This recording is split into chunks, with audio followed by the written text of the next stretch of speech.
Hello everyone, board बाबा में आप सभी का स्वागत है। हम हैं संतोष कुमार और आज हम देखने वाले हैं अपने बायोलॉजी के कंप्लीट समरी को।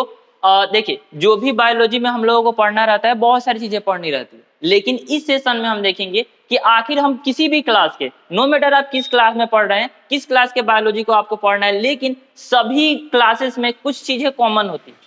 ओके, जैसे कि हम लोगों को सभी क्लासेस में जीव के बारे में पढ़ना रहता है। बायोलॉजी के अंतर्गत कुछ ऐसे टॉपिक आते हैं जो कि बहुत ही कॉमन, ठीक। तो यदि आप अपने बायो को बहुत ही शुरू लेवल से, बिगिनर लेवल से एकदम शुरू करना चाहते हैं, तो ये क्लास आपके लिए ही डिजाइन किया गया है, जिसमें कि आपको बायो की रिलेटेड जितनी भी बेसिक चीजें हैं वो सारी चीजें में इसमें कवर की गई। ओके, तो चलिए स्टार्ट करते हैं अपने अगले टॉपिक से। चलिए, सबसे पहले हम इसमें देखेंगे कि आखिर जीव विज्ञान होता क्या। ठीक है, तो जीव विज्ञान क्या होता है?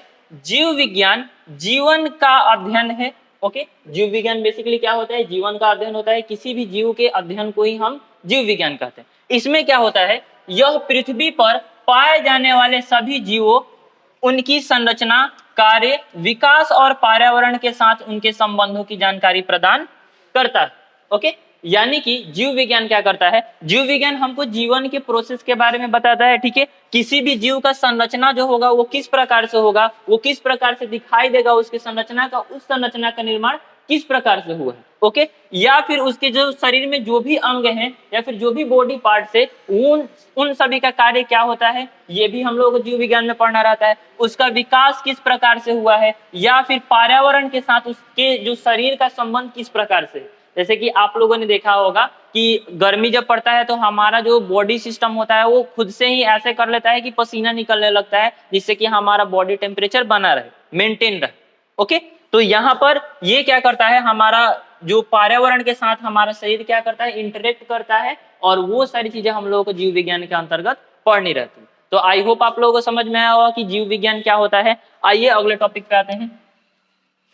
आज का हमारा अगला टॉपिक है, किसी भी चीज को शुरू करने के लिए उसके सबसे निचले स्तर, सबसे छोटे स्तर पे बात करना जरूरी होता है, ताकि आप शुरू से उस चीज को बिगिनर लेवल से समझ सके। जैसे कि यदि पूरे किसी घर को समझना है तो सबसे पहले आपको ईंट को समझना पड़ेगा।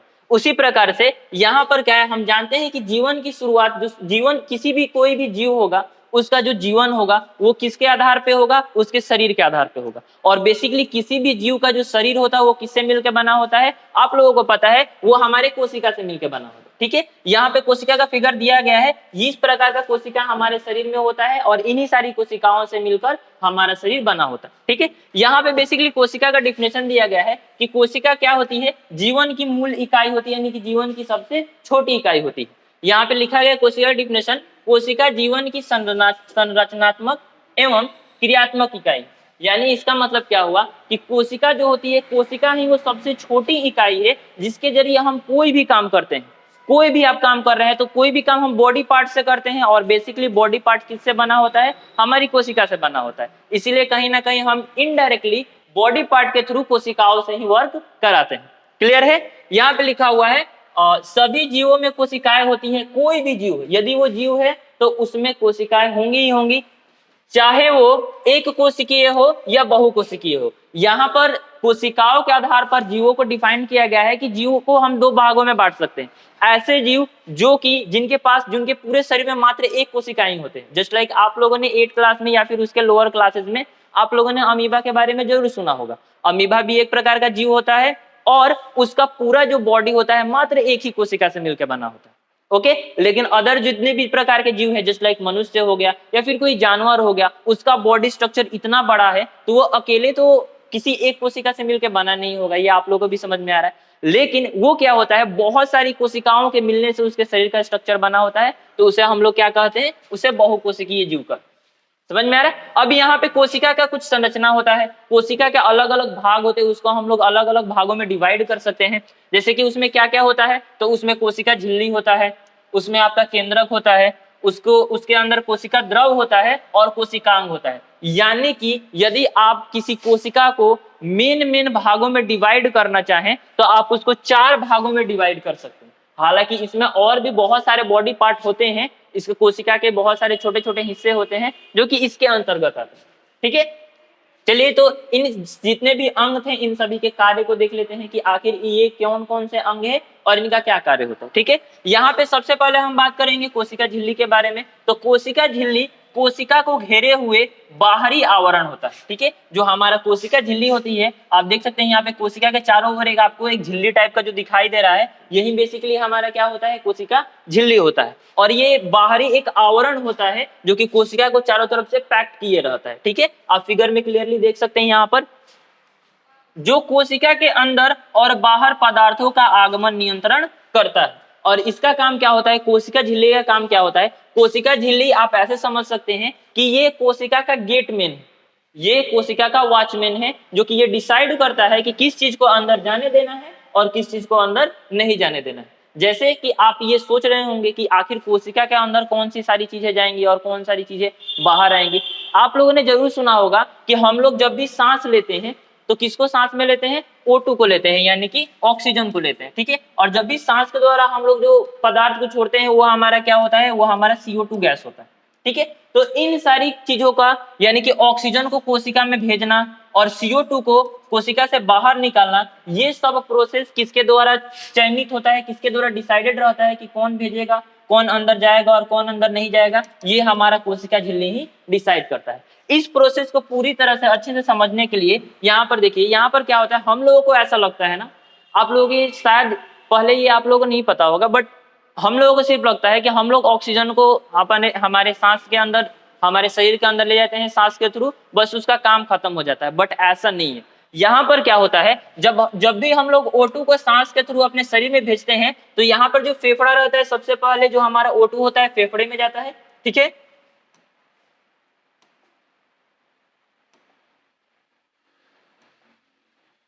जो हमारा O2 होता है वो फेफड़े में जाता है। ठीक, और फेफड़े के थ्रू उसे ब्लड में भेज दिया जाता है और वो ब्लड जाता है हमारे हार्ट के अंदर, वो ब्लड जाता है हमारे हार्ट के अंदर। और फिर वो हार्ट क्या करता है, वो दिल क्या करता है, उसको पंप करके शरीर के विभिन्न अंगों में भेज देता है। आपको दिख रहा है कि शरीर के विभिन्न अंगों में ये हमारी जो नसें होती हैं वो गई रहती हैं और इसके थ्रू वो ऑक्सीजन वाला ब्लड वहां पे पहुंच जाता है। ठीक, अब यहाँ पे अंगों में जाने के बाद क्या होता है, तो अब ये जितने भी प्रकार के नसें होती हैं वो हमारी कहीं ना कहीं पतली पतली होकर हमारे शरीर की जितनी भी कोशिकाएं हैं उन सभी कोशिकाओं से जुड़ी होती हैं। ठीक है, और यहाँ पर क्या होता है, फिर जब वो ऑक्सीजन वाला ब्लड कोशिकाओं तक पहुंचता है तो यहाँ पर ये जो हमारा कोशिका झिल्ली होता है ये डिसाइड करता है कि वो चीज क्या है।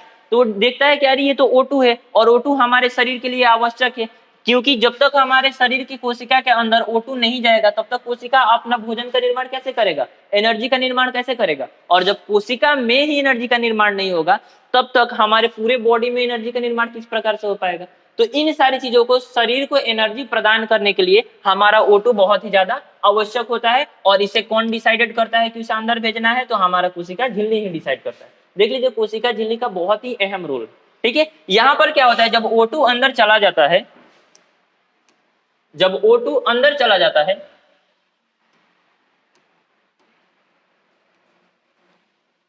जब O2 हमारा अंदर चला जाता है तो यहाँ पर क्या होता है, O2 का यूज होता है और O2 का यूज करके वहां पे CO2 का उत्पादन होता है। जस्ट लाइक आप लोग गाड़ी में पेट्रोल डालते होंगे, ठीक है, तो पेट्रोल का यूज करके, पेट्रोल के एनर्जी का यूज करके जो उसको हम लोग गाड़ी को चलाते हैं, लेकिन फिर बाद में उसमें कचरा के रूप में धुआं निकलता है कि नहीं निकलता है। उसी प्रकार से यहाँ पर जब O2 का यूज किया जाएगा तो कचरे के रूप में क्या उत्पन्न होगा, हमारा CO2, इसमें CO2 बनने लगेगा। और जब यहाँ पे कोशिका के अंदर CO2 की मात्रा ज्यादा होने लगेगी तो यहाँ पे इसका घनत्व तो ज्यादा होने लगेगा, जिसके कारण कि वो क्या होगा, ओवरफ्लो होके अब बाहर आने लगेगा और बाहर फिर से हमारा ब्लड है, फिर से ये CO2 हमारा क्या हो जाएगा, ब्लड में मिल जाएगा और फिर से आपको वही रिवर्स प्रक्रिया पता है कि उल्टा अब वो क्या करेगा, फेफड़े दिल में आएगा पहले वो ब्लड CO2 वाला, फिर उसको फेफड़े में भेजा जाएगा और फिर फेफड़े के थ्रू हमारे नाक से उसको बाहर निकाल दिया जाएगा। तो ये होता है हमारे कोशिका झिल्ली का काम, जो डिसाइड करता है कि किसको अंदर जाने देना है और किसको बाहर आने देना। क्लियर है? चलिए अगले टॉपिक पे बात करते हैं। अगला टॉपिक है हमारा केंद्रक। तो केंद्रक क्या होता है? केंद्रक कोशिका का नियंत्रक केंद्र है जो कोशिका के अनुवांशिक पदार्थ को धारण करता है। ओके, केंद्रक क्या होता है हमारा? केंद्रक एक प्रकार का कोशिका का नियंत्रक केंद्र होता है, ये कंट्रोल सिस्टम होता है। पूरे कोशिका को कंट्रोल कौन करता है? हमारा केंद्रक ही करता है। ठीक है, और जितने भी प्रकार का अनुवांशिक पदार्थ होते हैं अनुवांशिक पदार्थ क्या होते हैं, आगे के टॉपिक में हम इस पे बात करेंगे। फिलहाल जान लीजिए कि अनुवांशिक पदार्थ मीन्स होता है कि वैसे पदार्थ जो इस चीज का डिसाइड करते हैं कि कौन से गुण हमारे माता पिता से हमारे अंदर आएंगे या फिर हमारे थ्रू अगली पीढ़ी में कौन कौन से गुण जाने वाले हैं। ठीक है, गुण कहने का मतलब कि आप लोगों ने देखा होगा कि कुछ माता पिता के यदि बाल भूरे कलर के हैं तो उनके बच्चे को भी बाल कैसे होते हैं, भूरे कलर के होते हैं। तो ये सारी गुणें जो एक पीढ़ी से दूसरी पीढ़ी में जो गुण जाती हैं उसे हम अनुवांशिक गुण कहते हैं। और वो सारी चीजें किसके द्वारा होती है, तो अनुवांशिक पदार्थ के द्वारा होती है। ठीक है, अनुवांशिक पदार्थ में जीन डीएनए वगैरह आते हैं। ठीक है, देखिए यहाँ पे, और कोशिका की गतिविधियों को नियंत्रित करता है। और केंद्र क्या करता है, कोशिका में जितनी भी प्रकार की गतिविधियां होती हैं, जैसे कि कब क्या होगा, कौन सिस्टम कब काम करेगा, उन सारी चीजों को कंट्रोल कौन करता है, हमारा केंद्र करता है। केंद्र का फिगर यहाँ पर दिया गया है, आप केंद्र को देख सकते हैं। केंद्र का हमारा कुछ इस टाइप से दिखता है। ओके, देखिए अब हमारा जो अगला टॉपिक है कोशिका द्रव। तो कोशिका द्रव क्या होता है, कोशिका द्रव एक अर्ध तरल पदार्थ है। यानी कि कोशिका द्रव क्या होता है, ये एक आधार रूप से तरल पदार्थ होता है। बेसिकली कहने का मतलब ये एक लिक्विड फॉर्म में होता है। ठीक है, जिसमें कोशिकांग तैरते हैं। कोशिका के लिए आवश्यक जैव रासायनिक प्रक्रियाओं का ये स्थल। ठीक है, यानी कि ये कोशिका द्रव क्या होता है हमारा, कोशिका द्रव बेसिकली क्या करता है, जितने भी छोटे छोटे अंग है, कोशिका के जितने भी छोटे छोटे अंग हैं, जैसे कि आप देख सकते हैं यहाँ पे माइटोकॉन्ड्रिया होगा, राइबोसोम होगा, केंद्रक होगा। तो आप ये देख रहे हैं ना कि एक सिस्टम में फ्लोट कर रहा है, एक सिस्टम में तैर रहा है, समझ में आ रहा है। तो ये जो तैर रहा है, तो इसको तैरने के लिए, ताकि ये आपस में एक सिस्टमैटिक तरीके से रहे, सुरक्षित रहे, इसको ये तरल पदार्थ कौन प्रदान करता है, हमारा कोशिका द्रव ही प्रदान करता है। ठीक है, ये एक प्रकार का जैव रासायनिक प्रक्रिया के लिए हमारा स्थल भी प्रदान करता है। इसमें विभिन्न प्रकार के प्रोसेस होते हैं। ठीक है, और जो हमारे इसमें लास्ट टॉपिक है वो है हमारा कोशिकांग। ठीक है, कोशिकांग क्या होता है, तो कोशिकांग विशेष कार्य करने वाले छोटे अंग हैं। ये अलग अलग छोटे छोटे अंग पाए जाते हैं। यानी कि देखिए इसके नाम में लिखा हुआ है कोशिका के अंग, यानी कि वैसे छोटे छोटे अंग जो कोशिका में पाए जाते हैं उसे कोशिकांग कहते हैं। ठीक है, जैसे कि माइटोकॉन्ड्रिया जो ऊर्जा का उत्पादन करते हैं। माइटोकॉन्ड्रिया, इसमें माइटोकॉन्ड्रिया का आपका फिगर दिया गया है। तो माइटोकॉन्ड्रिया का बेसिकली काम क्या होता है, तो मैंने अभी जो आपको बताया कि O2 का यूज करके एनर्जी का निर्माण करेंगे, तो O2 का भी यूज कौन करेगा, तो यही हमारा माइटोकॉन्ड्रिया यूज करेगा। ठीक है, और पूरे कोशिका में एनर्जी का निर्माण करेगा। ओके, इसी प्रकार से ये हमारा माइटोकॉन्ड्रिया ऊर्जा का उत्पादन करता है। ठीक इसी प्रकार से जो राइबोसोम होता है वो प्रोटीन का निर्माण करता है। और आपको पता है कि हमारे शरीर के ग्रोथ के लिए प्रोटीन बहुत ही ज्यादा इंपॉर्टेंट है, तो वो उसका निर्माण कौन करता है, हमारा राइबोसोम करता है। ठीक है, आई होप आप लोगों को ये सारे टॉपिक क्लियर होंगे। ठीक है, चलिए आते हैं अगले टॉपिक पे।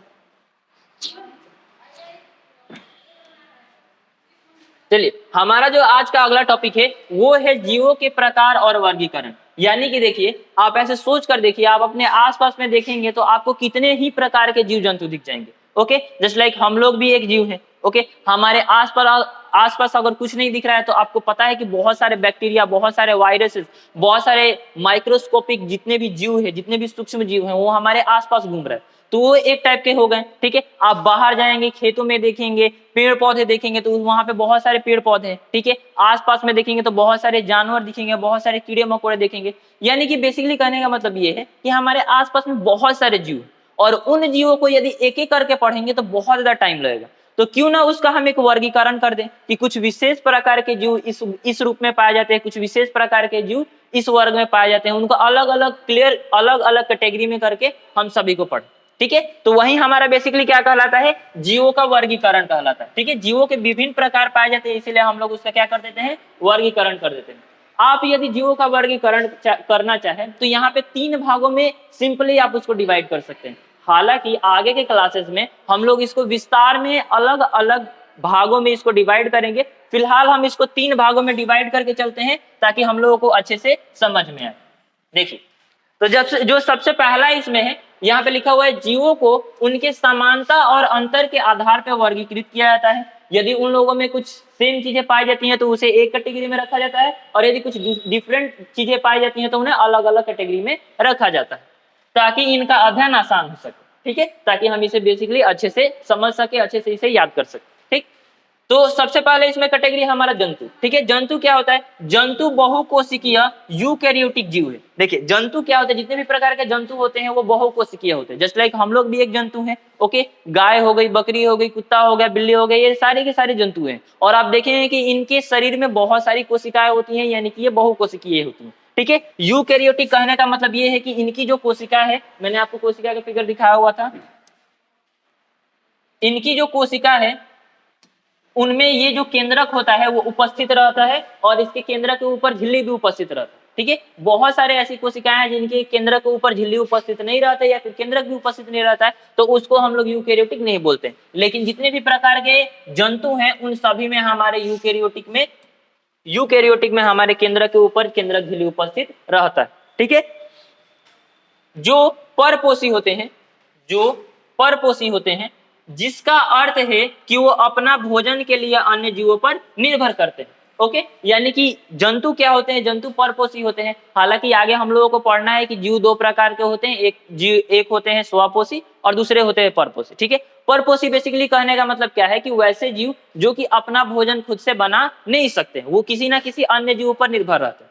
जैसे अन्य जीव पर निर्भर कैसे रहेंगे कि मान लीजिए आपको सब्जी बनाना है, तो सब्जी में यदि आपको आलू का सब्जी बनाना है तो आलू भी लाने के लिए आपको आलू के पेड़ के पास जाना पड़ेगा ना, या फिर बाजार से आलू लाना पड़ेगा ना।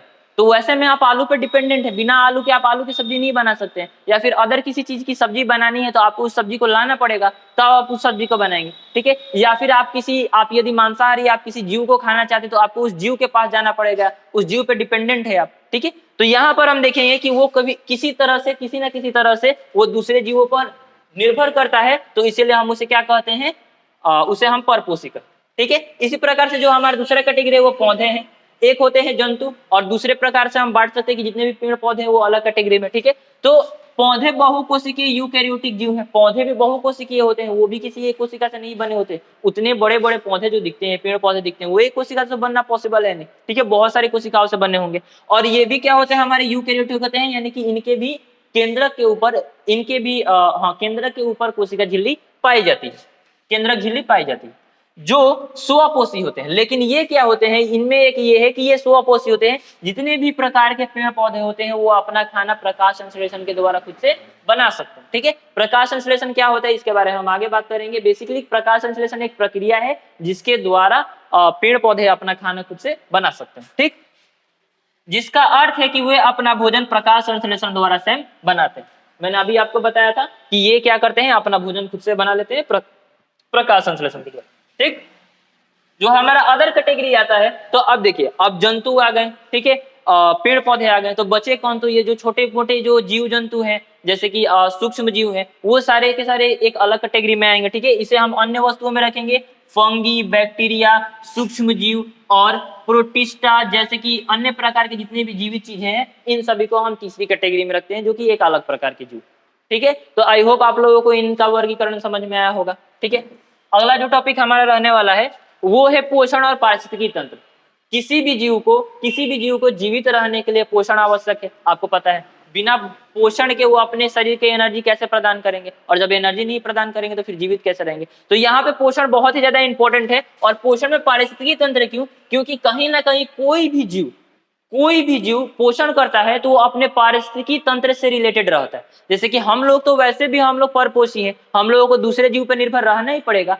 पेड़ पौधे भी होते हैं, वो भी कहीं ना कहीं दूसरे चीजों पे निर्भर करते हैं। वो किसी जीव पे निर्भर नहीं करते हैं, लेकिन चीजों पे निर्भर करते हैं। जस्ट लाइक यदि उनको धूप नहीं मिलेगा तो वो अपना खाना नहीं बना पाएंगे। तो इसीलिए कहीं ना कहीं जो पोषण है वो हमारे पारिस्थितिकी तंत्र से रिलेटेड है। अब दोनों के बारे में एक एक करके पढ़ते हैं। तो जो पोषण होता है, पोषण को हम लोग दो भागों में डिवाइड कर सकते हैं। एक होता है हमारा स्वपोषण और दूसरा होता है हमारा परपोषण, ठीक है। अभी मैंने इसके बारे में बताना स्टार्ट किया था। देखिए स्वपोषण क्या होता है, तो प्रकाश संश्लेषण के माध्यम से सूर्य के प्रकाश, पानी और कार्बन डाइऑक्साइड का उपयोग करके पौधे अपना भोजन स्वयं बनाते हैं, जैसे पेड़ पौधे, ठीक है। जितने भी प्रकार के पेड़ पौधे होते हैं वो किन किन चीजों का यूज करते हैं, वो प्रकाश संश्लेषण में सूर्य के प्रकाश का यूज करते हैं, ठीक है। सूर्य का प्रकाश, यहाँ पे सूर्य का प्रकाश उनके जो पत्ती होती है उस पर पड़ती है, और इसमें क्लोरोफिल नाम का एक अंग होता है जो कि सूरज के प्रकाश को अवशोषित करता है, ठीक है। आगे के क्लासेस में जब हम इसके बारे में सेपरेटली बात करेंगे तो पूरी कहानी देखेंगे कि पूरी चीजें स्टेप बाय स्टेप होती क्या, ठीक है। अभी फिलहाल शॉर्टकट में समझते हैं कि ये सूर्य के प्रकाश का यूज करते हैं, पानी का यूज करते हैं, जड़ के थ्रू पानी ऊपर जाता है, कार्बन डाइऑक्साइड इसी पत्ते में से जो रंध्र होता है उसके थ्रू वो कार्बन डाइऑक्साइड को ऑब्जॉर्व कर लेते हैं, सोख लेते हैं, और इन सभी का यूज करके भोजन जो होता है अपना पेड़ पौधे वो खुद से बना लेते हैं। ठीक है, परपोषी क्या होता है, तो जंतु अपने भोजन के लिए पेड़ पौधे या अन्य जीवों पर निर्भर रहते हैं, जैसे कि मनुष्य, जानवर। ठीक है, परपोषी में क्या होता है, वो जीव अपना भोजन खुद से नहीं बना सकते हैं, उन्हें किसी न किसी जीव पर निर्भर रहना पड़ता है, जैसे कि क्या है, जैसे कि मनुष्य हो गया और अन्य प्रकार के जानवर या फिर कीड़े मकोड़े। उनको अपना भोजन वो खुद से नहीं बना सकते, वो कहीं ना कहीं दूसरे जीव को खाते हैं तब अपना पोषण प्राप्त करते हैं। ठीक है, देखिए अब हम लोग को पढ़ना है कि पारिस्थितिकी तंत्र आखिर होता क्या है। देखिए पारिस्थितिकी तंत्र, इकोसिस्टम जिसे हम इंग्लिश में कहते हैं। तो पारिस्थितिकी तंत्र क्या होता है, पारिस्थितिकी तंत्र एक प्राकृतिक तंत्र है। ठीक है, पारिस्थितिकी तंत्र क्या होता है, एक प्रकार का ये प्राकृतिक तंत्र है, एक ये नेचुरल सिस्टम। ओके, जहां पर क्या होता है, जिसमें जीवित जीव और उनका वातावरण एक दूसरे के साथ परस्पर क्रिया करते हैं। इसमें क्या होता है, जो भी जीवित जीव होते हैं, जितने भी प्रकार के तितली या फिर पेड़ पौधे या फिर जितने भी प्रकार के पक्षी होते हैं, वो अपने वातावरण के साथ जुड़े हुए हैं। ठीक है, यदि वो सांस ले रहे हैं तो कहाँ से ले रहे हैं, वातावरण से ले रहे हैं। ठीक है, नेचर से ले रहे हैं। यदि वो धूप ले रहे हैं, सूर्य से विटामिन डी ले रहे हैं, तो कहाँ से ले रहे हैं, नेचर से ले रहे हैं, प्रकृति से ले रहे हैं। ठीक है, तो वो कहीं ना कहीं नेचर से जुड़े होते हैं। ठीक, इसमें जीवों के बीच भोजन, ऊर्जा और पदार्थों का आदान प्रदान होता है, और जिस सिस्टम में हम क्या करते हैं, भोजन का, ऊर्जा का आदान प्रदान करते हैं। ओके, ये चीज आप ऐसे समझ लीजिए कि पारिस्थितिकी तंत्र क्या होता है। जस्ट लाइक क्या हुआ कि घास है, तो घास को किसने खाया, घास को मान लीजिए बकरी ने खाया। ठीक है, तो घास का जितना भी एनर्जी होगा वो किस में चला जाएगा, बकरी में चला जाएगा। ठीक, फिर उस बकरी को क्या करेगा, उस बकरी को मान लीजिए शेर ने खा लिया, तो फिर बकरी का एनर्जी और प्लस घास का एनर्जी, अब बकरी में क्या आ गया है, घास का भी एनर्जी आ गया है, और बकरी का तो एनर्जी पहले से है, तो इन दोनों का एनर्जी, टोटल एनर्जी किस में चला जाएगा, शेर में चला जाएगा। कल को शेर अगर मर गया तो उसको गिद्ध खाएगा। ठीक है, तो इसमें तीनों का एनर्जी गिद्ध में जाएगा। तो आप देख रहे हैं ना, सारी की सारी चीजें एक दूसरे से रिलेटेड है, और इसी पूरे सिस्टम को हम क्या कहते हैं, अपना पारितंत्र कहते हैं, जो कि सारी चीजें एक दूसरे से रिलेटेड होती है। ठीक है, अब देखते हैं कि यानी कि जो हमारा पारिस्थितिकी तंत्र होता है, पारिस्थितिकी तंत्र के अलग अलग घटक होते हैं। पारिस्थितिकी तंत्र में एक ही चीज नहीं होता। अभी जैसे मैंने इतनी सारी चीजें बताई, तो वो एक ही, तो इसमें कोई चीज होता नहीं है, उसमें बहुत सारी चीजें होती है। तो उसमें कौन कौन सी घटक होती हैं, कौन कौन सी सारी चीजें होती हैं, उसको हम बोलते हैं पारिस्थितिकी तंत्र के घटक। तो इसमें लिखा हुआ है, पारिस्थितिकी तंत्र के प्रमुख घटक जैव, जीव, अजैव घटक और उनके बीच होने वाले अंतःक्रिया है। यानी पारिस्थितिकी तंत्र के अंतर्गत क्या होता है, जैव घटक होते हैं, यानी कि कुछ ऐसे कंपोनेंट होते हैं, कुछ ऐसे जीव, कुछ ऐसी चीजें होती हैं जो जीवित होती हैं, और कुछ ऐसी भी चीजें होती हैं जो जीवित नहीं होती। ओके, ये दोनों के दोनों इंक्लूड करके हमारा पारितंत्र में आते हैं। ठीक, अब इन्हीं के बारे में बेसिकली हम लोग को आगे पढ़ना है। देखिए, तो अब यहाँ पे देखेंगे कि जैव मंडल क्या होता है, वही जो पारिस्थितिकी तंत्र के जो घटक होते हैं, जो मैंने कहा कि कुछ जीवित चीजें होती हैं तो उन्हें हम लोग जैव घटक कहते हैं, और जो चीजें जीवित नहीं होती उसे हम लोग अजैव घटक कहते हैं। दोनों के बारे में एक एक करके देखते हैं। तो हमारा जीव मंडल क्या होता है, पारिस्थितिकी तंत्र में सभी जीवित जीव शामिल होते हैं। ठीक है, जैसे पेड़ पौधे, जानवर, बैक्टीरिया और फंगस समझ रहे, फंगस। ठीक, यानी कि हमारा जीव मंडल में क्या होता है, जितने भी प्रकार के जीवित जीव, छोटे से बड़े सभी ये पारितंत्र में जैव मंडल में आते हैं। ठीक है, जैसे कि क्या दिया गया है, जैसे कि पेड़ पौधे हो गए, जानवर हो गया, मनुष्य हो गया, बैक्टीरिया हो गया, फंगस हो गया, ये सभी जैव मंडल में आएंगे। ठीक, उसी प्रकार से ये जीव एक दूसरे के साथ और अपने वातावरण के साथ परस्पर क्रिया करते हैं, और कहीं ना कहीं ये एक दूसरे से कनेक्टेड है और अपने वातावरण से भी कनेक्टेड है। जैसे आप इसको ऐसे समझ सकते हैं कि वो वाला उदाहरण आप लोगों को समझ में आया कि जो घास था वो बकरी ने खाया, बकरी को फिर शेर ने खाया, तो इस प्रोसेस में आप लोगों ने देखा कि फिर घास पे एनर्जी कहाँ से मिला, तो घास कहीं ना कहीं अजैव चीजों से जुड़ा हुआ है, अपने वातावरण से जुड़ा हुआ है। घास कहीं ना कहीं वातावरण में जो ऑक्सीजन है उसको ऑब्जर्व किया, और जो अपने वातावरण में जो सूरज का प्रकाश था उसको ऑब्जर्व किया, और प्रकाश संश्लेषण के थ्रू अपना भोजन प्राप्त किया। ठीक है, तो वो जैव चीजें भी उसमें जुड़ी हुई हैं और अपने वातावरण से भी जुड़ा हुआ है। ठीक है, तो ये था हमारा जैव मंडल। आते हैं अपने अगले टॉपिक पे। हमारा अगला टॉपिक है अजैव मंडल। बेसिकली हम लोगों ने पहले ही देख रखा है कि अजैव मंडल क्या होता है। अजैव मंडल यानी कि हमारा जो पूरा पारिस्थितिकी तंत्र होता है उसमें बहुत सारी ऐसी चीजें होती हैं जो कि निर्जीव वस्तु होती हैं और जो बाकी सारी चीजों को इफेक्ट करती हैं। ओके, जैसे इसमें लिखा हुआ पारिस्थितिकी तंत्र में निर्जीव घटक भी शामिल होते हैं, जैसे कि मैंने अभी आपको बताया। जैसे क्या हो सकते हैं, तो हवा हो सकता है, पानी हो सकता है, मिट्टी हो सकता है, सूर्य का प्रकाश हो सकता है, तापमान हो सकता है। समझ रहा है? ये सारी चीजें अजैव घटक में आती है और ये कहीं ना कहीं बाकी सारी चीजों को इफेक्ट करती हैं।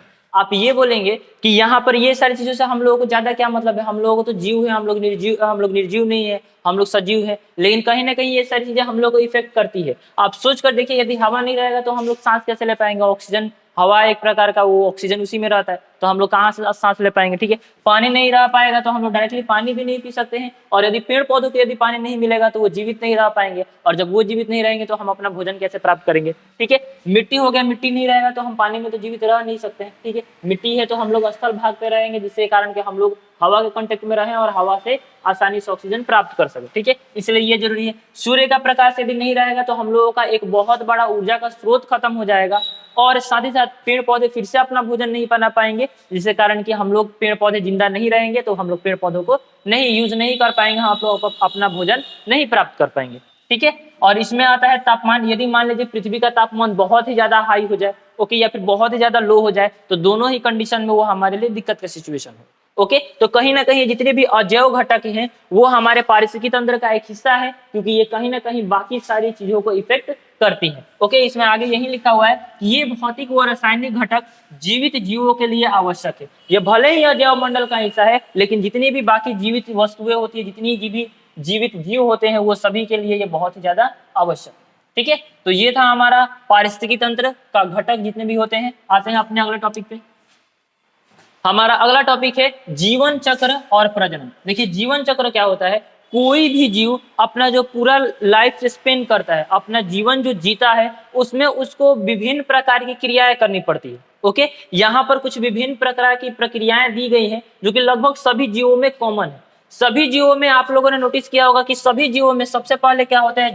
जन्म होता है। ओके, किसी भी जीव का पहले जन्म होगा। जब ऑब्वियसली जन्म हुआ हो जाएगा तो उसका पहले ही तो विकास नहीं हुआ गया होगा, अब वो पहले छोटा होगा फिर धीरे धीरे बड़ा होगा, तो यानी कि हम उसको उसका क्या कहते हैं? विकास कहते हैं। जब उसका विकास हो जाएगा, वो परिपक्व हो जाएगा, वो बड़ा हो जाएगा, तो वो किसी अन्य जीव को, अपने प्रकार के किसी अन्य जीव को वो जन्म देगा। ठीक है, जिसको हम क्या कहते हैं? जिसको हम प्रजनन कहते हैं। और ये सारी क्रियाएं जब हो जाएंगी तो लास्टली उसका जीवन चक्र समाप्त हो जाएगा, यानी कि उसी को हम क्या कह देंगे? कि उसका मृत्यु हो जाएगा। ठीक है, तो लास्ट स्टेप हमारा क्या है? कि उसका मृत्यु हो जाएगा। ओके, इसके बारे में एक एक करके देखते हैं। सबसे पहले तो जीवन चक्र के बारे में यहाँ पे लिखा है, सभी जीवों का एक जीवन चक्र होता है। ऑब्वियसली सभी जीव एक लाइफ स्पेंड करते हैं। ओके, जो उन चरणों का क्रम है जिसमें वे अपने जीवन के दौरान गुजरते हैं। और ये बेसिकली ये क्या है? एक क्रम होता है, एक सीक्वेंस होता है, जो कि अपने जीवन में जो भी चीजें वो एक्सपीरियंस किए रहते हैं, जो भी घटनाओं से वो गुजरे रहते हैं, तो उनके लगभग सभी जीव इन 4 प्रमुख घटनाओं से तो जरूर गुजरे होते हैं। ठीक है, सबसे पहले उनका जन्म होता है, यानी कि जन्म में क्या होता है? एक नए संतान के जन्म के साथ जीवन का शुरुआत होता है। एक किसी नए जीव का जन्म होता है और उससे एक नए लाइफ स्पेन का, जीवन चक्र का एक स्टार्ट होता है उस जीव का। अब उस विकास में उसके दौरान क्या होता है? उसका विकास होता है, यानी कि जब जीव धीरे धीरे बड़ा होता है और उसका जितने भी प्रकार का अंग होता है, जो भी शरीर होता है, उसका क्या होता है? वो विकसित होता है। समझ में आ रहा है? चलिए आगे, जब उसका शरीर विकसित हो जाता है तो ऑब्वियसली वो अपने अगली पीढ़ी को, अपनी उस प्रजाति को बनाए रखने के लिए अपने जैसे नई पीढ़ी को जन्म देगा, यानी कि नए बच्चे को जन्म देगा। ओके, और इस प्रोसेस को हम क्या कहते हैं? प्रजनन कहते हैं। यानी कि इसमें जीव अपने स्वयं के संतान को पैदा करता है, यानी कि अपने खुद के जैसे जीवों की उत्पत्ति करता है, जिसे हम लोग प्रजनन कहते हैं। और लास्टली ये सारी चीजें जब खत्म हो जाती है, सारी प्रोसेस खत्म हो जाती है, तब क्या होता है? जब जीव मर जाता है तो उसके जीवन चक्र का अंत हो जाता है, और उसी को हम लोग क्या कह देते हैं? मृत्यु कह देते हैं। समझ में आ रहा है? तो ये सारा प्रोसेस हमारे किसी भी जीव के जीवन में घटित होता है, और इसी को हम क्या कहते हैं? जीवन चक्र कहते हैं। इस जीवन चक्र को आगे बढ़ाने का काम कौन करता है? प्रजनन करता है, ताकि मान लीजिए यहाँ पर जो भी प्रोसेस हो रहा है, प्रजनन के कारण कोई एक नया जीव का उत्पत्ति होगा, और फिर से इस नए जीव में यही सारे प्रोसेस होंगे। फिर ये जीव क्या करेगा? ये एक और जीव को जन्म देगा, और ये सारे जीवों में ये सारे प्रोसेस होंगे। तो इसलिए जीवन चक्र का एक प्रमुख हिस्सा क्या है? प्रजनन। समझ में आ रहा है? तो आई होप आप लोगों को जीवन चक्र समझ में आया होगा। आते हैं अपने अगले टॉपिक पे। आज का जो हमारा अगला टॉपिक है वो है अनुवांशिकता और उत्परिवर्तन। देखिए, अनुवांशिकता क्या होता है? अनुवांशिकता के बारे में हम लोग पहले ही देख चुके हैं।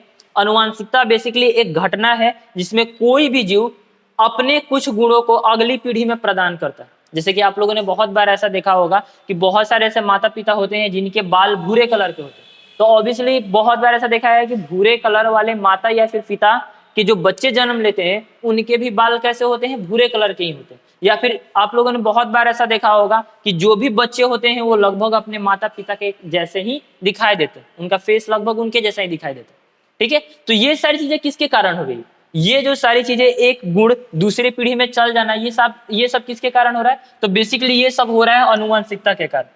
ठीक है, तो अनुवांशिकता वह प्रक्रिया है जिसमें एक गुण एक पीढ़ी से दूसरी पीढ़ी में ट्रांसफर होता है। ठीक है, और वो किसके कारण होता है, आप लोगों ने सुना होगा कि वो होता है डीएनए के कारण। जब किसी माता पिता का डीएनए उसके बच्चे में जाता है तो उसी डीएनए के कारण माता पिता का गुण उसके बच्चे में दिखाई देता है।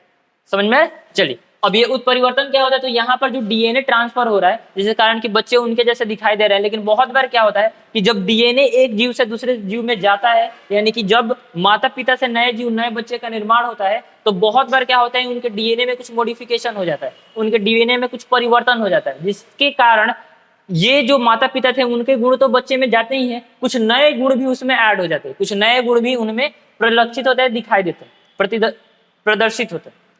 समझ में आ रहा है? तो उस चीज को हम क्या कहते हैं कि उनमें कुछ नया गुण आ गया है, यानी कि उसमें क्या हो गया है, उत्परिवर्तन हो गया।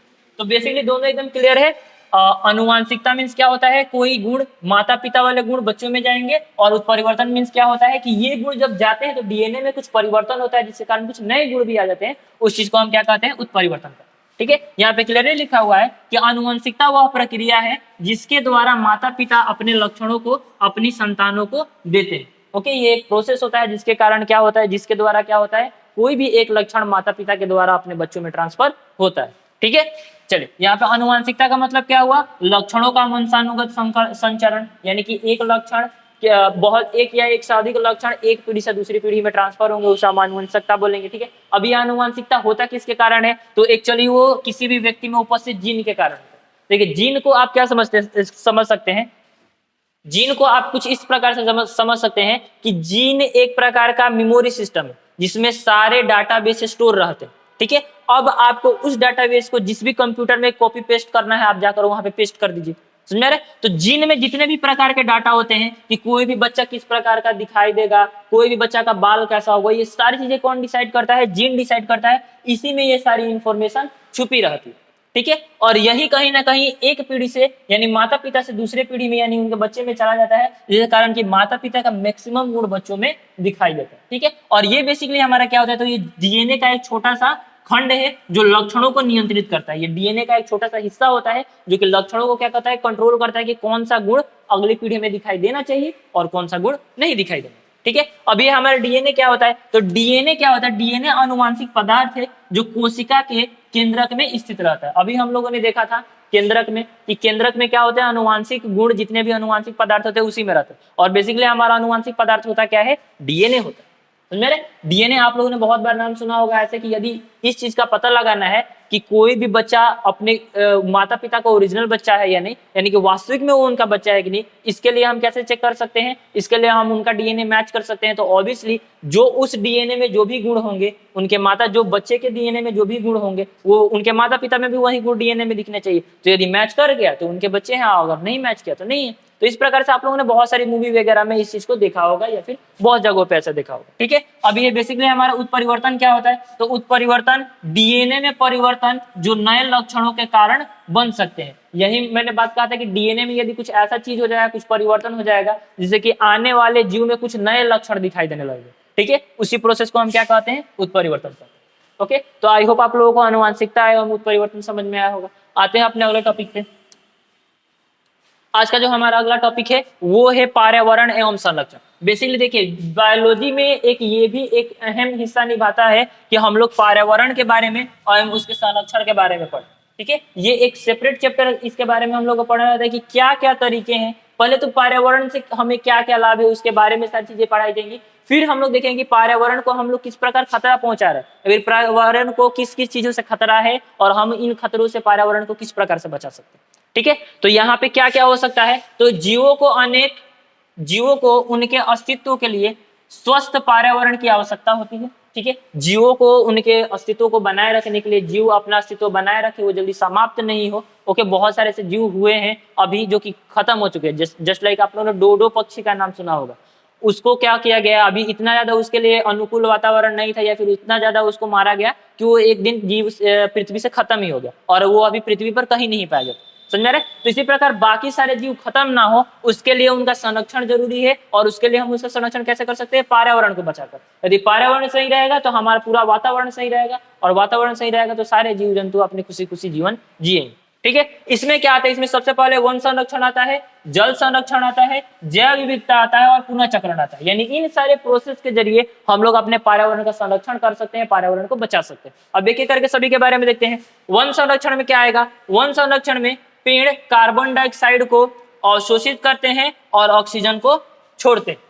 ठीक है, ऑक्सीजन को छोड़ते हैं। ठीक है, यानी कि पेड़ पौधे क्या करते हैं? जितने भी प्रकार के कार्बन डाइऑक्साइड हमारे द्वारा या फिर अदर वाहनों द्वारा जो भी प्रदूषित चीजें निकलती हैं, जो भी कार्बन डाइऑक्साइड निकलती है, उनको पेड़ क्या करता है? अवशोषित कर लेता है और हमारे लिए स्वच्छ हवा, स्वच्छ ऑक्सीजन हमारे लिए प्रदान करता है, जो कि हमारे लिए बहुत ज्यादा आवश्यक है। ठीक है, इसीलिए पेड़ों को बचाना बहुत ही ज्यादा आवश्यक है। ठीक, आगे इसमें है जल संरक्षण। ऑब्वियसली जब जल ही साफ नहीं रहेगा, जब जल ही हमारे पास उपलब्ध नहीं रहेगा तो पेड़ पौधे जल प्राप्त कैसे करेंगे, और पेड़ पौधे अपना भोजन कैसे प्राप्त करेंगे, भोजन कैसे बनाएंगे? और जब फिर से पेड़ पौधे नहीं रहेंगे तो हमें स्वच्छ हवा कौन देगा? तो इसलिए हम लोगों को जल को बचाना चाहिए। या फिर कल को यदि हमको डायरेक्टली जल को हमारे लिए कोई यूज हो तो हम लोग जल का यूज करेंगे, यदि जल गंदा हो जाए तो हम लोग जल का यूज कैसे कर सकते हैं? तो इसीलिए जल संरक्षण भी बहुत ज्यादा जरूरी है। यानी कि स्वच्छ पानी सभी जीवों के लिए बहुत ज्यादा आवश्यक है, वो पेड़ पौधे हो या फिर मनुष्य हो या फिर जानवर। ठीक है, सारी चीजें स्वच्छ जल पर ही डिपेंडेंट है। ठीक, अब आगे हम लोग को देखना है जैव विविधता। जैव विविधता क्या होता है? विभिन्न प्रकार के जीवों को जीवित रहने के लिए विभिन्न प्रकार के आवासों की आवश्यकता होती है। अगर मान लीजिए बहुत सारे ऐसे जीव हैं जो कि जंगल में रहते हैं, जस्ट लाइक शेर। ओके, शेर को तो हम शहर में रख नहीं सकते हैं, उससे इंसान को शेर से या तो फिर शेर को इंसान से, दोनों से किसी ना किसी को खतरा हो जाएगा। तो ये खतरा उत्पन्न ना हो इसके लिए हम शेर को वहीं पे रहने देते हैं जहाँ पे वो ओरिजिनली में रहते हैं, जहाँ पे वो नेचुरली रहते हैं, यानी कि जंगल। लेकिन अब हम लोग क्या करें? जंगलों की कटाई कर दे रहे हैं। तो ऑब्वियसली जब जंगल को काट देंगे तो शेर कहाँ पे आ जाएंगे? शहरों में आ जाएंगे, यहाँ पे आ जाएंगे, रिहायशी इलाकों में आ जाएंगे जहाँ पर लोग हैं, और उससे लोगों को नुकसान होगा। तो इसलिए हम लोगों को जीवों को यदि बचाना है तो पेड़ पौधों को काटना बंद करना होगा, जंगलों को काटना रोकना होगा। ठीक है, ये भी इसमें बहुत ही ज्यादा इंपॉर्टेंट है। ये भी सारी चीजें हम लोगों को बायो में पढ़नी है कि किस प्रकार इसका समाधान कर सकते हैं। और जो सबसे लास्ट चीज है इसमें वो है हमारा पुनः चक्रण, यानी कि हम चीजों का क्या करें?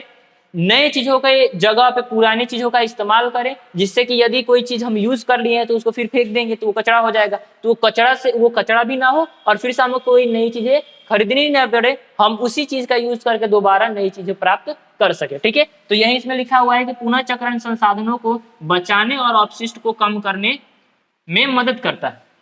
यानी पुनः चक्रण क्या करता है? चीजों को, संसाधनों को बचाएगा, आपको नई चीजें खरीदनी नहीं पड़ेगी। ठीक है, और जितने भी कचरे हैं अगर आप यूज करके फेंक देंगे तो कचरा हो जाएगा, और यदि आप उसका यूज करेंगे तो कचरा नहीं होगा, आपके यूज में आएगा और संसाधन की भी बचत होगी। ठीक है, चलिए आते हैं अपने अगले टॉपिक पे।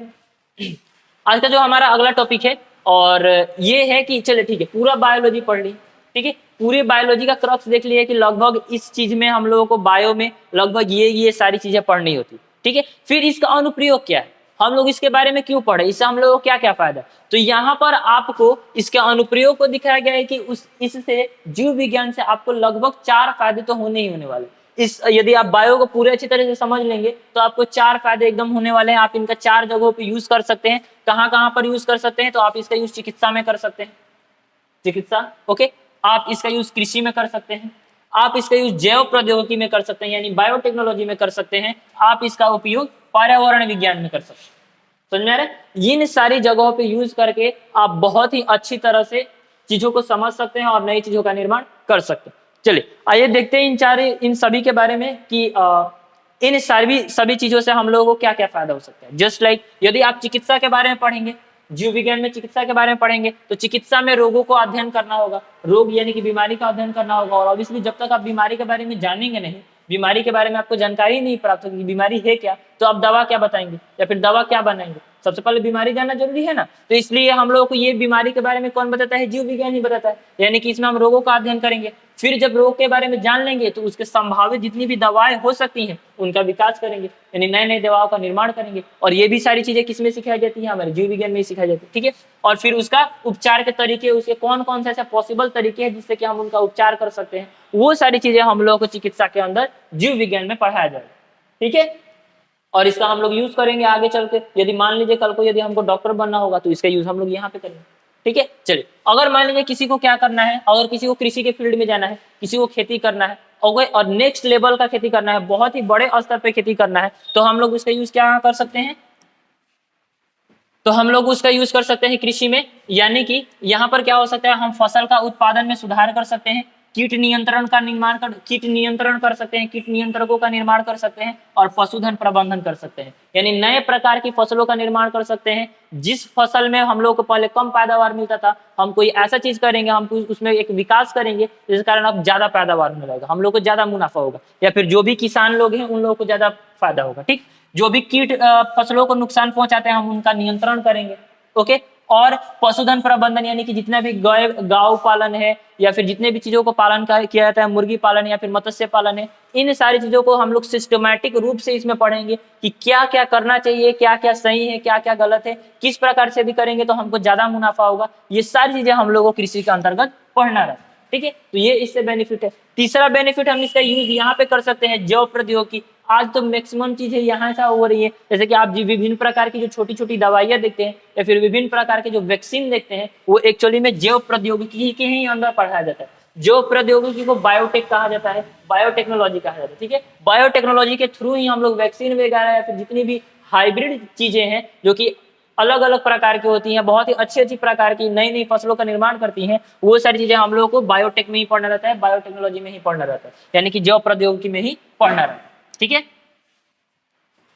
चलिए इसमें क्या रहता है, इसमें हम लोग नई दवाइयों का निर्माण करते हैं, जैविक सामग्रियों का निर्माण करते हैं और कृषि उत्पादकों का विकास करते हैं। यानी कि नई प्रकार की दवाइयां बनाते हैं और जितने भी जैविक पदार्थ होते हैं, जितने भी वैसी चीजें होती है जैसे कि वो हो गया हाइब्रिड चीज हो गया या फिर वैक्सीन वगैरह हो गया, तो ये सारी चीजें हम इसमें बनाते हैं। ओके, और कृषि के उत्पादन में विकास करते हैं, यानी कि हाइब्रिड चीजों का बनाकर और ऐसी ऐसी चीजें बनाते हैं जैसे दवाइयां हो गई, फसलों के लिए नई नई प्रकार की उर्वरक हो गए, ये सारे की सारी चीजें हम लोग बायोटेक में बनाते हैं। ठीक है, चलिए इसमें जो हमारा लास्ट टॉपिक है वो है हमारा पर्यावरण विज्ञान। पर्यावरण विज्ञान को हम लोग अध्ययन करके, बायोलॉजी के इस क्षेत्र को हम लोग अध्ययन करके अपने आसपास के पर्यावरण को समझ सकते हैं। हम लोग ये समझ सकते हैं कि आज जो हमारी पृथ्वी का जो ग्लोबल वार्मिंग इतना ज्यादा बढ़ गया है, टेम्परेचर इतना ज्यादा बढ़ गया है, तो उसका क्या कारण है, तो उसका कहीं ना कहीं कारण है प्रदूषण, पर्यावरण का सही रूप से ना होना। तो यदि हम इसके बारे में पूरी चीजें पढ़े रहेंगे कि कैसे क्या होता है, तो हम लोग उसका सुधार भी कर सकते हैं। ओके, यानी पर्यावरण का बचाव कर सकते हैं ताकि हमारी पृथ्वी कल को सुरक्षित रहे।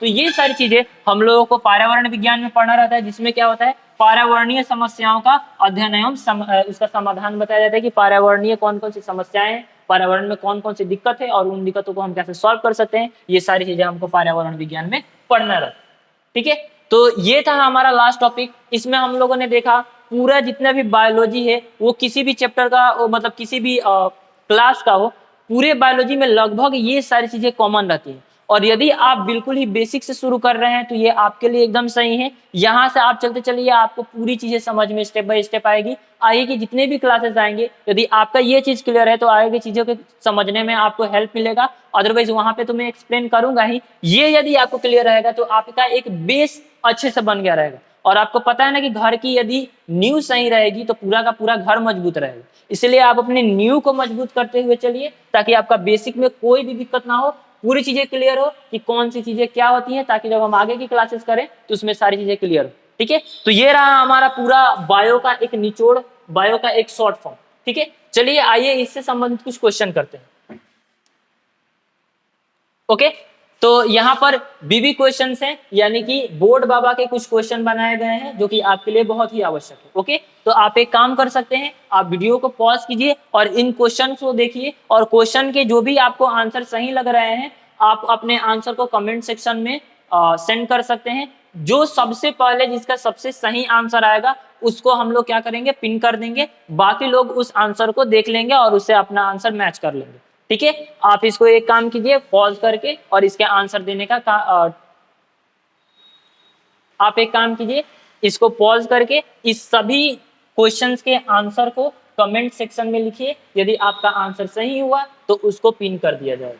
ठीक है, आई होप आप लोगों ने आंसर सेंड कर दिया होगा। ओके, आइए देखते हैं सभी क्वेश्चंस को। तो यहाँ पे जो फर्स्ट क्वेश्चन है वो कह रहा है जीवन की संरचनात्मक एवं क्रियात्मक इकाई किसे कहते हैं। ओके, तो जीवन की सब हम लोग सबसे पहला ही टॉपिक पढ़े थे कोशिका के बारे में कि जीवन की सबसे संरचनात्मक एवं क्रियात्मक इकाई क्या होती है, तो कोशिका होती है। डीएनए नहीं होती है, परपोषी भी नहीं होती है, जनन भी नहीं होती है, वो हमारी क्या होती है, कोशिका होती है। तो इसका सही आंसर क्या होगा, ऑप्शन नंबर ए। आइए दूसरे क्वेश्चन पे आते हैं। दूसरा नंबर क्वेश्चन है, पेड़ पौधे हैं, पेड़ पौधे क्या है हमारे, परपोषी हैं, स्वपोषी हैं, या फिर दोनों है, या फिर इनमें से कोई नहीं। दोनों तो पॉसिबल है नहीं, पेड़ पौधे दोनों कैसे हो सकते हैं, या तो वो परपोषी होंगे या तो स्वपोषी होंगे, और परपोषी तो मनुष्य होते हैं, ये जितने भी प्रकार के जंतु होते हैं वो होते हैं। तो पेड़ पौधे क्या होते हैं, स्वपोषी होते हैं, ये भी हम लोगों ने देख रखा है।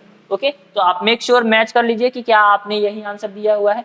ओके, चलिए तीसरा नंबर देखते हैं। तीसरा नंबर कह रहा है कि जीवन चक्र में आता है, तो जीवन चक्र में कौन कौन सी चीजें आती हैं, तो जनन आती है, विकास आती है, मृत्यु आती है, इनमें से सभी आती है। तो हम देखेंगे कि जन्म भी आता है, विकास भी आता है और मृत्यु भी आता है, इसलिए इसका आंसर क्या होगा, इनमें से सभी, यानी कि ऑप्शन नंबर डी। चलिए देखते हैं अगला क्वेश्चन। अगला क्वेश्चन है हमारा क्वेश्चन नंबर 4। शरीर में ऊर्जा निर्माण के लिए आवश्यक है, शरीर में ऊर्जा निर्माण के लिए सबसे ज्यादा आवश्यक चीजें क्या है, क्या खून है, कोशिका झिल्ली है, ऑक्सीजन है, सूर्य का प्रकाश है। ओके, सूर्य का प्रकाश तो कभी भी नहीं होगा, सूर्य का प्रकाश हमारे शरीर में ऊर्जा का निर्माण ज्यादा है, इसका अहम रोल नहीं है। ओके, रक्त, देखिए इसका जो सही आंसर होगा वो आपका होगा ऑक्सीजन, क्योंकि हम लोगों ने देखा कोशिका में, हम लोगों ने देखा कि अदर चीजें रहे ना रहे, यदि ऑक्सीजन नहीं रहेगा तो ऊर्जा का निर्माण नहीं रहेगा, नहीं, ऊर्जा का निर्माण नहीं होगा। आप सोच कर देखिए, यदि रक्त ही रहा, यदि खून रहा ही लेकिन ऑक्सीजन नहीं रहा, तो ऑक्सीजन, ये खून हमारे किसको ले जाएगा, ऑक्सीजन रहेगा ही नहीं, इसीलिए हमारा रक्त नहीं होगा।